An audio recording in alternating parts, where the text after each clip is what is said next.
মানুষের সম্পদকে অন্যায়ভাবে লুণ্ঠন করে আপনারা ভক্ষণ করেন। আপনারা তো মানুষের খাবারকে চাঁদাবাজি, গুন্ডামি, ডাকাতি করে খেয়ে থাকেন। কোন মুখে কথা বলেন? লজ্জা হয় না আপনার? আপনার লজ্জা নাই? আওয়ামী লীগ বিএনপি একই সূত্রে গাথা। আওয়ামী লীগের জামানায় মানুষ শান্তিতে বসবাস করতে পারে নাই। বিএনপি যদি ক্ষমতায় আসে তাহলেও মানুষ তার সুখ শান্তিতে বসবাস করতে পারবে না, পারবে না, পারবে না। আজকে ক্ষমতায় যাওয়ার আগেই যদি অন্যায় প্রতিহত করতে না পারেন, আপনারা যখন নিজেদের হাতে ক্ষমতা পেয়ে যাবেন তখন আপনাদের অবস্থা কেমন হবে সেটা তো বাংলার জনগণ খুব ভালো করেই বুঝে নিয়েছে। ও বিএনপির ফজলু ভাই, আলেমদেরকে মানুষ মহব্বত করে নিজের সম্পদ দিয়ে দেয়, গাছের প্রথম ফলটা দিয়ে দেয়, ছাগলের প্রথম বাচ্চা হয়েছে বাচ্চাটাকে মাদ্রাসায় দিয়ে দেয়, তালেবে এলেমরা খাবে, তারা পৃথিবীর শ্রেষ্ঠ মানুষ। আর আপনারা যেই চাঁদাবাজি করেন, এই চাঁদাবাজি কোন মানুষের সমর্থন নিয়ে করেন? মানুষের মহব্বত চাঁদাবাজির মধ্যে রয়েছে।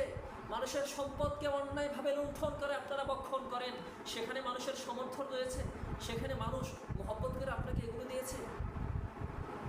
আলেমদেরকেও তো মহব্বত করে খাবার দিয়ে যায় মানুষ, আর আপনারা তো মানুষের খাবারকে চাঁদাবাজি, গুন্ডামি, ডাকাতি করে খেয়ে থাকেন। কোন মুখে কথা বলেন? লজ্জা হয় না আপনার?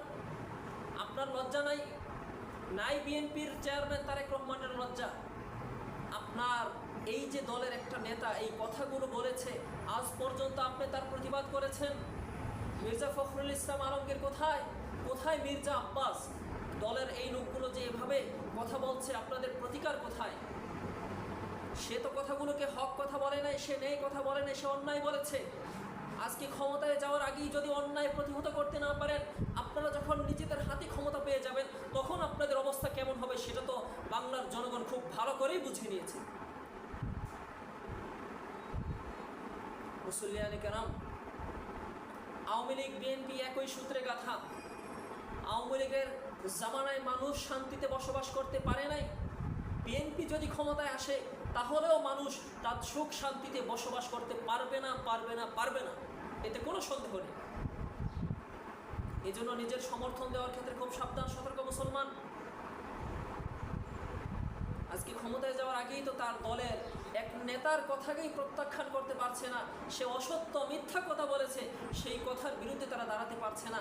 যখন ক্ষমতায় চলে আসবে আর বিরোধী দলের কোনো লোক তাদের অন্যায় অবিচারগুলোকে ধরিয়ে দিবে, তখন সেই আওয়ামী লীগ ফ্যাসিস্টের মতো তারাও সেই লোকটাকে গুম, হত্যা, খুনে লিপ্ত হয়ে যাবে।